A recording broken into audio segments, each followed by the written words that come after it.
Os gregos morreram, Aristóteles morreu, e o pensamento grego foi pouco a pouco sendo substituído por um outro jeito de pensar a vida, o homem, o universo. E esse outro jeito também tinha um grande líder, um grande mestre espiritual, chamado Jesus. Jesus nasceu em Nazaré, 350 anos depois de Aristóteles. Aristóteles, você sabe, era grego, estudou na academia de Platão. Jesus era judeu e se formou no judaísmo. Aristóteles tornou-se um subversivo na academia. Jesus tornou-se um subversivo no judaísmo. Jesus disse coisas que ninguém tinha dito antes. E Jesus, grande sábio que era, respondeu à nossa pergunta: o que a vida tem que ter para valer a pena? E a resposta de Jesus é impactante até hoje. Por mais que vivamos numa sociedade de cultura cristã, a resposta de Jesus, quando anunciada com clareza, produz extraordinário impacto nos espíritos de quem ouve.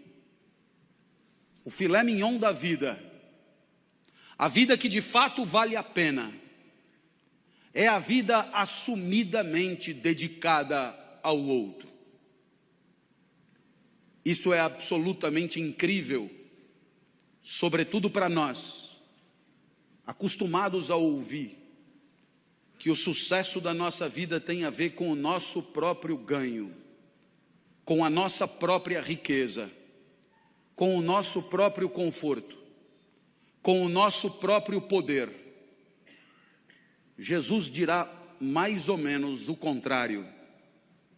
O filé mignon da vida, aquilo que fará de você um vivente feliz, é a entrega, é proporcionar, é alavancar, é permitir que o outro viva melhor do que viveria se você não existisse, é permitir que o outro sorria o sorriso que, se você não fosse, ele não sorriria, é permitir que o outro sinta a alegria que, se você não estivesse, ele não sentiria. E aí sim, você terá vivido vida boa, vida que valeu a pena. Lição de Jesus. Bem, os exemplos podem ir ao infinito. Basta que alguém que você ame fique doente, para que você gaste num único cheque tudo que tinha guardado para si. E aí você descobre rápido o que vale mesmo na hora de viver. A minha filha Natália é a mais nova dos meus filhos, tem 13 anos hoje.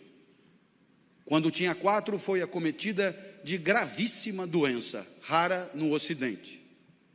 Síndrome de Kawasaki, um vírus letal.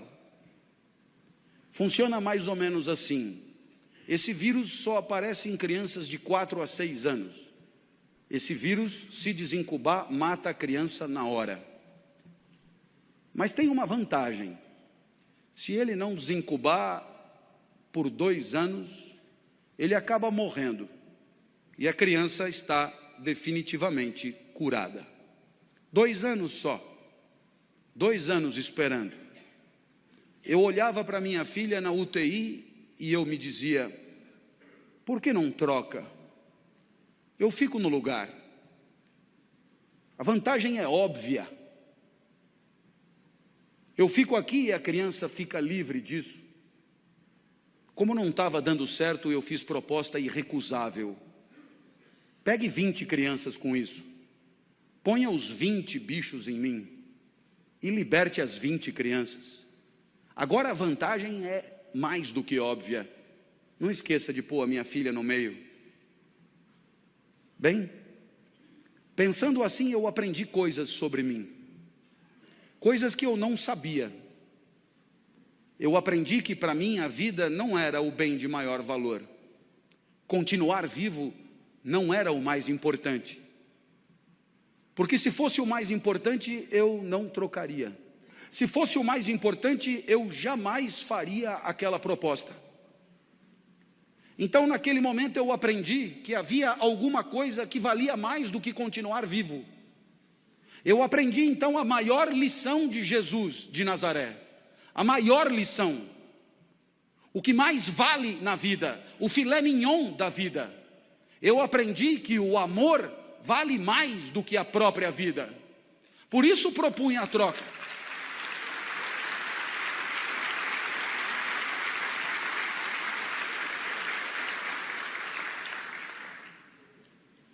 Mas é claro que por onde você andar, você encontrará o mesmo fenômeno. Pessoas desesperadas lutando para diminuir o sofrimento de quem sofre. Na Boate Kiss em Santa Maria, nos desmoronamentos em Petrópolis e Teresópolis, nos incêndios em São Paulo, pessoas completamente despreparadas se atiravam no perigo em nome da proteção da vida alheia. Você encontra isso por onde você andar. Para desdramatizar, minha filha completou 13 anos em maio, e ela virou para mim e falou: papai, ela está completamente curada, portanto, e ela falou: papai, eu queria comemorar meu aniversário em casa, queria mostrar minha casa para os meus amigos, você deixa? A minha filha sempre pede tudo para mim, porque de mim ela sabe que ela tira tudo que ela quer, depois ela só comunica à mãe. Eu já falei com o papai e ele já deixou. Vieram 39, subiram no mesmo elevador, invadiram o apartamento no mesmo segundo. E quando eu vi aquele enxame de criança entrando em casa, me lembrei de uma poetisa búlgara que dizia mais ou menos assim: criança pequena é como água, ocupa todos os espaços. Eu me tranquei no quarto, mas a poetisa tem razão, todos os espaços. Papai, queremos brincar aí também. Minha filha, para onde você quer que eu vá? Você não gosta tanto da padaria? Vai para a padaria e espera lá, leva o celular que eu te aviso. E aí eu te pergunto, que espécie de idiota passaria 3 horas de sábado numa padaria, esperando que uma criança o autorize a voltar para sua própria casa? Esse idiota somos todos nós, não somos? Que um dia percebemos que o sorriso da criança amada vale qualquer padaria. Minha filha me autorizou a voltar, e quando eu cheguei em casa, porque ela é muito legal, ela virou para mim e disse: papai, muito obrigado por ter deixado, eu me diverti muito. Eu sou emotivo, rapidamente as lágrimas brotam, e ela continuou então inapelável: eu queria te dizer mais uma coisa, eu adoro ser sua filha. Nossa, eu para ouvir aquilo passaria uma semana na padaria. Eu acho que eu abriria uma padaria. Nesse momento você poderia imaginar que o exemplo de Jesus encontra abrigo em situações de afetos familiares, e você poderia imaginar que aqui é trabalho, evento profissional, competidores à flor da pele, com sangue no olho e faca nos dentes. A lição de Jesus não encontraria lugar aqui. Eu tendo a discordar. Há 30 anos, como professor universitário, me perguntam por que escolhi essa profissão. E eu costumo brincar dizendo que Jesus explica. Porque se a vida boa é a vida dedicada aos outros, se o filé mignon da vida é a vida onde cada jaula e cada caloria é destinada a alegrar quem está na frente, se a vida boa é a vida em que o outro e o seu desabrochar são o maior valor, admita que a minha profissão é imbatível. Tudo é pelo aluno, é para o aluno, é em função do aluno. É o aluno que aprende, é o aluno que se forma, é o aluno que se capacita, é o aluno que se prepara, é o aluno que se posiciona no mercado, é o aluno que volta para você depois que está trabalhando para continuar estudando. Tudo é por ele, cada aula preparada, cada livro escrito, cada ensinamento dado é para que ele possa pensar melhor e viver melhor. Nada volta, nem salário tem. É evidente que é pelo aluno. Mas eu falo do professor a título de exemplo. Todas as demais profissões podem ser assim. Quando o médico volta para casa à tarde e às 4 da manhã é acordado, ao se levantar, ele talvez ganhe mais do que o professor, mas não é por causa disso que ele levanta. Nem ele, nem o dentista, nem o advogado, nem o psicólogo, nem ninguém. E aí eu costumo dizer,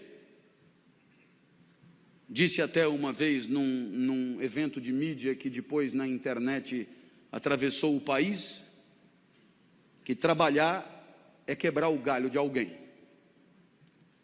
Trabalhar é quebrar o galho de alguém com conhecimento de causa. Trabalhar é quebrar o galho de alguém com formação. Trabalhar é quebrar o galho de alguém com método, com expertise, com protocolo. Mas trabalhar é, antes de tudo, quebrar o galho de alguém. Feliz daquele que consegue enxergar na alegria do outro o resultado das suas ações, do seu investimento, da sua dedicação e do seu empenho. E é evidente que alguém como você, que trabalha com um valor maior de felicidade, que é a segurança, é evidente que alguém como você tem claro no seu espírito que se você se empenha por progredir, por ampliar seus negócios, por servir ao maior número de pessoas, muito antes do que pensar no próprio enriquecimento, muito antes de pensar no próprio acúmulo de recursos, muito antes de pensar na própria fatia de mercado, muito antes de pensar em si, você sabe o quão bem você faz às pessoas que bateram à sua porta. Você sabe o quanto as pessoas confiaram em você para bater à sua porta. Você sabe o quanto as pessoas que não dominam o setor como você domina, confiaram em você para entregar a você a segurança daqueles que ela mais ama, seu maior tesouro, seu bem mais precioso. E você enxerga isso, entende a responsabilidade que é a sua, e sabe que a tua maior responsabilidade não está na simples ampliação dos teus negócios, mas está na proteção daqueles que acreditaram em você, na proteção daqueles que em situação de não defesa, de situação de insegurança, vieram bater a porta e confiaram nos serviços que oferecem. Portanto, você entende que só isso dará a você a dimensão do sentido do trabalho, o sorriso do outro, muitos outros, mas muitos outros, famílias inteiras, enorme quantidade de gente que sorri um pouco mais, por se sentir um pouco mais seguro. Aí está o sentido do seu trabalho.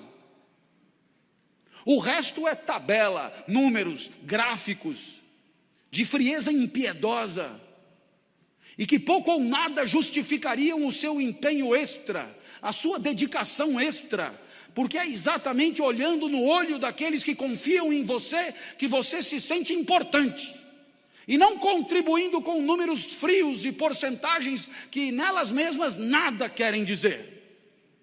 Essa é a lição de Jesus de Nazaré. Até porque você um dia vai perceber que não precisa jantar 5 vezes na mesma noite. Jante só 4. Vai fazer bem para você. E você terá gente feliz do lado, gente que não ia comer, te fazendo companhia. Uma homenagem a Jesus, segundo o sábio do nosso encontro.